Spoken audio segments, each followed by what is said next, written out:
ओम क्रीं क्रीं क्रीं ह्रीं ह्रीं ह्रीं हुम हुम दक्षिणाकालिके क्रीं क्रीं क्रीं ह्रीं ह्रीं ह्रीं हुम हुम स्वाहा। माँ दक्षिणाकालिके नमः। प्रसन्नो वरदो भव, प्रसन्नो वरदो भव, प्रसन्नो वरदो भव। सिद्ध साधक परिवार के इस चैनल में आपका स्वागत है। चैनल में गुप्त से गुप्त दुर्लभ साधनाएं चल रहे हैं। जानने योग्य बातों पर चर्चाएं भी होते आ रहे हैं। साथ ही साथ शक्तिशाली से अति तीव्र शक्तिशाली टोटके भी दिए जा रहे हैं। तो आज के इस साधना वाले कड़ी में हम पूर्ण चर्चा करेंगे तथा पूर्ण साधना विधान देंगे आद्या विभूषिणी योगिनी साधना के विषय में, ताकि आगे चलकर आप यह दिव्य योगिनी साधना को सफलतापूर्वक संपन्न कर सकें और इसमें से उत्पन्न होने वाले लाभ को प्राप्त कर सकें। अगर आप देखेंगे प्रिया रूप में सिद्ध होने पर यह आद्या विभूषिणी योगिनी समस्त प्रकार के सुख एवं धन लाभ प्राप्त होते हैं।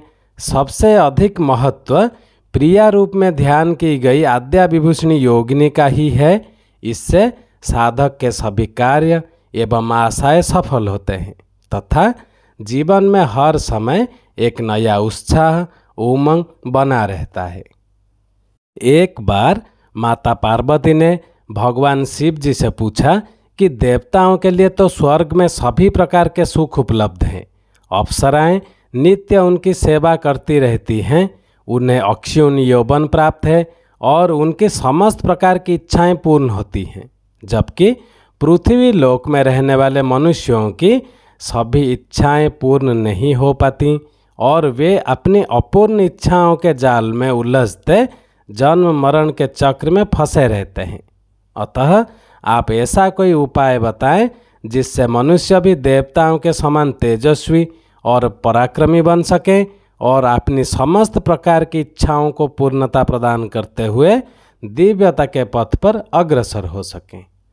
तभी भगवान शिव जी ने उत्तर दिया था, योगिनी साधना ही एक ऐसा मात्र उपाय है जिसके माध्यम से मनुष्य अपनी समस्त प्रकार की इच्छाओं को पूर्णता देते हुए भौतिक और आध्यात्मिक उपलब्धियों को प्राप्त कर सकता है। योगिनी साधना संपन्न करने से भोग और मोक्ष की प्राप्ति होती है। यह योगिनियाँ तत्काल फल देने वाली समस्त प्रकार की अतृप्त इच्छाओं को पूर्ण करने वाली होती हैं, क्योंकि ये मेरी ही शक्ति का स्वरूप है, ऐसा शिव जी कहते हैं। और अगर हम देखें तो यह शिव पार्वती जी के संवाद से स्पष्ट हो जाता है कि मानव जीवन में योगिनी साधना का महत्व क्या है। वास्तव में योगिनियाँ अर्धदेवियाँ हैं। देव वर्ग के इतर, यक्ष, किन्नर, गंधर्व आदि योनियों के समान ही योगिनियों का महत्व है। योगिनियाँ तंत्र की आधारभूता देवियाँ हैं। अपूर्व सौंदर्य की स्वामिनी होने के साथ ही साथ इन्हें तंत्र के गोपनीय और दुरूह रहस्यों का भी ज्ञान होता है। ये मात्र नारी स्वरूप ही नहीं होती, अपितु पूर्ण चैतन्य से अपूरित सौंदर्य की स्वामिनी होते हैं, जिनके रोम प्रतिरोम में साधनात्मक बल समाया होता है और नेत्रों में समाई होती है तंत्र की प्रखरता, जो कि आधार है तांत्रिक साधनाओं का। गौरवर्ण, विद्युत आभासा, देवीपमान मुखमंडल, चराचर विश्व को सम्मोहित सी करती झील सी गहरी काली आँखें और उनमें लहराती मादकता और करुणा का अनोखा संगम, मांसल सुडोल पुष्टि, वदन पर पारद भक्षण और पारद कल्प से प्राप्त चीर यौवन की अटखेलियों के फलस्वरूप सदैव नवयौवनता सहचार्य जिसे प्राप्त हो जाता है, उसके जीवन में फिर असंभव जैसा कोई शब्द नहीं रह जाता, क्योंकि दिव्य आभा से आपूरित इन अत्यंत तेजस्वी सौंदर्यता के मल्लिकाओं के अंदर रसाई होती है तंत्र की विलक्षण तीव्रता। और अगर देखें आद्या विभूषिणी योगिनी के संबंध में भगवान शिव ने जो साधना ज्ञान दिया है, उस संबंध में क्रियोडिस शास्त्र में इस योगिनी जी का ध्यान करते समय लिखा है कि एक हाथ में भाला और दूसरे हाथ में खड्ग धारण करने वाली ऊंचे कुंभ तुल्य स्तन वाली, हृदय पर विभिन्न आभूषण धारण करने वाली, दुष्टों और शत्रुओं का संहार करने वाली, श्याम वर्ण वाली पर्वतवासिनी, हाथी पर बैठने वाली देवी हमारी रक्षा करें। आद्या विभूषिणी योगिनी साधना संपन्न करने पर योगिनी को सहयोगी मित्र रूप में प्राप्त करने से शारीरिक दुर्बलता तथा मानसिक दुर्बलता समाप्त हो जाते हैं। आद्या विभूषिणी योगिनी साधना से साधक में जीवन जीने की विशेष चाह और उमंग आ जाते हैं। सारे शरीर में एक विशिष्ट तेज सा अनुभव होता है, जिससे प्रत्येक कार्य में आद्या विभूषिणी योगिनी प्रेमिका रूप में उनके साथ विद्यमान रहते हैं और उसके कार्य स्वतः सफल होने लगते हैं। बात करते हैं आद्या विभूषिणी योगिनी साधना विधान के विषय में, कैसे आप इस दिव्य साधना को संपन्न करें। पहला है, आद्या विभूषिणी योगिनी साधना एक विशेष और तंत्रोक्त साधना है, इसीलिए इस साधना की विधि भी अलग प्रकार की है। इसे 3 दिन लगातार संपन्न नहीं किया जा सकता। जिस दिन साधना प्रारंभ करें अगले सप्ताह में उसी दिन इस साधना को संपन्न करना है। अर्थात यदि आप योगिनी साधना शनिवार को प्रारंभ करते हैं तो साधना की दूसरी आवृत्ति अगले शनिवार और तीसरी आवृत्ति उससे अगले शनिवार को संपन्न करें। इस बार आप योगिनी एकादशी को संपन्न कर सकते हैं, और आप नहीं कर सकते हैं तो आप इस दिन संकल्प अवश्य ले लें और कोई भी शनिवार देख के आप इस साधना को संपन्न करें। मूल बात यह है कि योगिनी साधना की सामग्री अपने पूजा स्थान में योगिनी एकादशी को अवश्य रख दें। इस साधना में स्वच्छ और सुगंधित वातावरण होना अनिवार्य है। अतः साधक साधना में बैठने से पूर्व ही साधना कक्ष को स्वच्छ कर लें। साधक स्वयं भी स्वच्छ और सुंदर वस्त्र धारण करें। साथ में इस साधना में 4 पीपल की डालियां आवश्यक हैं, अतः साधक साधना के पूर्व ही इनकी व्यवस्था कर रखें।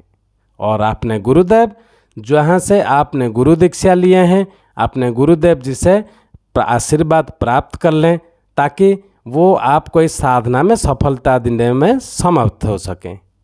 अब क्या करें, अपने गुरुदेव जी से मानसिक आशीर्वाद प्राप्त करने के पश्चात अपने सामने लकड़ी के एक बाजोट पर लाल वस्त्र बिछाकर उस पर कुमकुम से रंगे हुए लाल चावलों की ढेरी बना लें। उसके चारों ओर पीपल की एक एक डाली रख दें।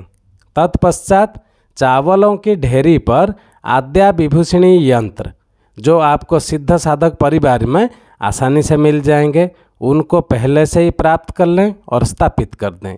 इस पूजा में दीपक आवश्यक नहीं है, केवल धूप और लोबान का प्रयोग करें। धूप में निरंतर चंदन का प्रयोग करें। पूजा स्थान में सुगंधित वातावरण होना अत्यंत आवश्यक है। प्रिया स्वरूप में सिद्ध करने हेतु मुट्ठियाँ कसकर बंद करके क्रोध मुद्रा में बैठना आवश्यक है। अब उनका मंत्र यह है, आप कोई चूक मंत्र जाप में नहीं करें, आप मंत्र को लिख के रख लें।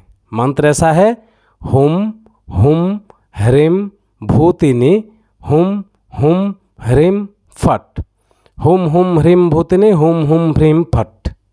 अब इस साधना हेतु योगिनी माला से आप इस मंत्र का 11 माला जप करें। आपको सिद्ध और प्राण प्रतिष्ठित योगिनी माला सिद्ध साधक परिवार में मिल जाएंगे। और उसके बाद रात्रि विश्राम यंत्र तथा चित्र के सामने ही करें। उसके पश्चात अगले शनिवार को भी इसी प्रकार मंत्र जाप करें और तीसरे शनिवार को भी मंत्र जाप करें। तीसरे शनिवार को लाल गुलाब की पुष्पों की माला अपने पास रख दें। जब योगिनी अप्रत्यक्ष रूप में उपस्थित हो जाए और आपके शरीर को उसका स्पर्श अनुभव होने लगे, तब उससे लाल पुष्पों की माला अर्पित कर दें। अब इसके पश्चात साधक यह वचन उनसे लें कि उसे जीवन पर्यंत उसका सहयोग प्राप्त होता रहेगा। प्रिया रूप में सिद्ध होने पर समस्त प्रकार के सुख एवं धन लाभ प्राप्त होते हैं और सबसे अधिक महत्व प्रिया रूप में ही ध्यान की गई आद्या विभूषिणी योगिनी का ही है। इससे साधक के सभी कार्य एवं आशाएं सफल होते हैं तथा जीवन में हर समय एक नया उत्साह और उमंग भी बना रहता है। यह साधना स्वामी भगवतीनंद के शब्दों में वर्तमान युग में श्रेष्ठ और तुरंत फल देने वाली है। उन्होंने कई साधकों को यह विशेष साधना संपन्न करवाई है तथा उन साधकों को प्रथम बार में ही सफलता प्राप्त हुई है। और जिस क्रम में जैसे जैसे हमने कहा, आप अगर इस क्रम में हमसे संपर्क करने के बाद, हमसे अनुमति लेने के बाद इस साधना को संपन्न करते हैं तो निश्चय ही आपको प्रथम बार में ही सफलता प्राप्त होंगे, ऐसा हमारा दावा है। और आज के लिए इतना ही था। हमारा ईमेल आईडी दिया हुआ है, जिन्हें यह दिव्य साधना को संपन्न करना हो वो हमसे संपर्क कर सकते हैं, उनका पूर्ण मार्गदर्शन कर दिया जाएगा। साथ में साधना में व्यवहार में आने वाले जो सामग्रियां हैं उनके पास पहुंचा दिए जाएंगे, उसमें कोई दिक्कत नहीं होगा। आज के लिए इतना ही था। चैनल को ज़्यादा से ज़्यादा सब्सक्राइब कर लें ताकि हमारे कहे हुए बातों का, दिए हुए मंत्रों का सम्मान भी बना रहे। आज के लिए इतना ही था। ओम क्रीम क्रीम क्रीम ह्रीम ह्रीम ह्रीम हुम हुम हुम दक्षिणा कालिके क्रीम क्रीम क्रीम ह्रीम ह्रीम ह्रीम हुम हुम हुम स्वाहा माँ दक्षिणा कालिके नमः। प्रसन्न वरदो भव, प्रसन्न वरदो भव, प्रसन्न वरदो भव। जय सिद्ध साधक परिवार।